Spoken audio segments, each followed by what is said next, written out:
Всем привет! Традиционный обзор недели. Быстренько по значимым событиям. Первое. Мы узнали, что аэропорт на 40 лет отдают турецкой компании ИДА. Об этом депутатам сказал Акылбек Джапаров. Что мы о ней знаем? На сайте мы видим, что фирма разнопрофильная, но больше строительная. В ее активе крупные проекты по строительству заводов, фабрик. Заходим в раздел «Авиация» и понимаем, что эта компания больше строила, чем управляла. Опыт в менеджменте аэропортов указан как Туркестанский аэропорт. Это в Казахстане. Вот так он выглядит.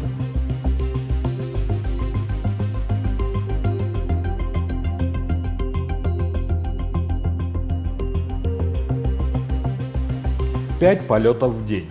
Из международных рейсов лишь полет в Стамбул. Учитывая, что заинтересованы были такие крупные аэропорты, как Мюнхен и Инчхон, то выбор, мягко говоря, не очевиден. Аэропорт Манас принимает ежедневно 30 рейсов, и большинство международные. Инчхон 250 рейсов, а Мюнхен 500. В самой Турции ИДА управляет аэропортом города Даламан, 70 полетов, но все равно не дотягивают до гигантов Инчхон и тем более до Мюнхена.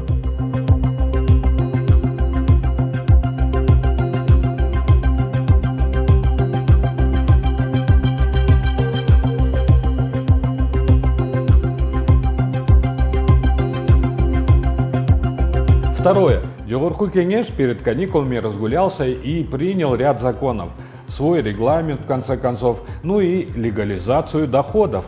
Под кого этот закон? Ну прежде всего под коррупционеров и преступников. И даже дообсуждались до того, что вообще хотят стереть все декларации чиновников. Ну вот с чистого листа был чиновник с непонятным богатством, а теперь ты уважаемый человек. Ну, по сути, ограбить свой народ стало даже героическим поступком, если верить фабрикам-троллям в соцсетях и даже госканалам. Продолжай грабить Кыргызстан дальше, будет тебе честь и почет. Ты думаешь, как я в бандиты вырос? Потому что вседозволенность. Все прощали. Третье. Решение судей немного удивили на этой неделе. Оправдали всех фигурантов дела по октябрьским событиям. Ну, по сути, по этому делу должны были проходить и Садыр Джапаров, и Камчыбек Ташиев, и Сооронбай Жээнбеков. Но хоть одним абсурдным делом стало меньше. Продолжается суд в отношении меня. Судья постановил вернуть нам оборудование, изъятое в ходе обыска. Опять же, вернуть должны были сразу же, как они перестали быть вещдоками. Но судья восстановил наше законное право. Помните, на прошлой неделе говорил, что мое дело показательный и фактически экзамен для всех госорганов. Судья Адимов чуть-чуть реабилитирован своим этим решением, но все еще впереди.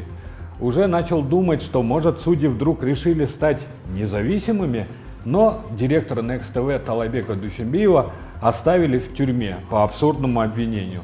И вдобавок на этой неделе еще и задержали и посадили активиста Адилета Балтабая. Да здравствует наш суд! Самый гуманный суд в мире! Если бы на меня не открыли 4 уголовных дела, то мы и в целом общество не узнало бы, насколько прогнила правоохранительная система. Итак, на этой неделе давали показания свидетели обвинения, то есть сами сотрудники. Это они хитро придумали. Сами обыскивают, сами задерживают, и их же показания – самая главная улика обвинения. А то, что они могут врать, они показали, выступая в суде. Всего лишь 2 примера, а так там намного больше вранья. Оперативник СБНОН ГУВД Бишкека Дуванаев утверждает, что к нам в офис вошел впервые со спецназом. Когда еще никого не было, спецназа никого не было.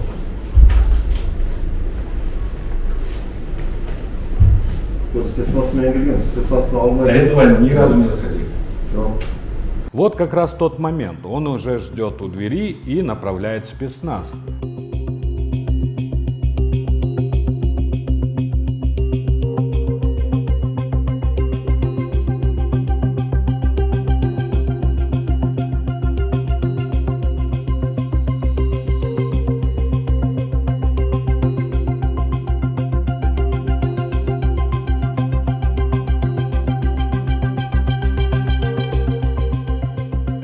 А это он же за 15 минут до начала обыска заходит в офис, проводит разведку, начальник СБНН города Бишкек Мухтар Тохтогулов утверждает, что он не руководил обыском и вообще он пришел туда лишь понаблюдать. А вот что происходит на самом деле. Он получает указания по телефону и делает то, что он в суде сказал не делал, то есть дает приказ.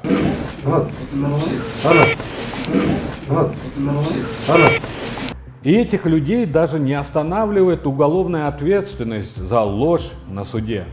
Фальсификация доказательств, подставить человека под статью стала нормой для нашей жизни. И суды, и прокуроры, и вся система продолжает поддерживать весь этот мрак.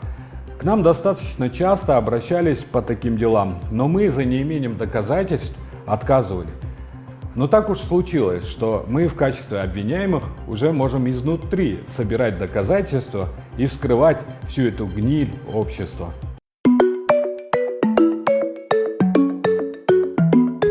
На этой неделе мы показали, что в одном частном секторе есть улица Садыра Джапарова.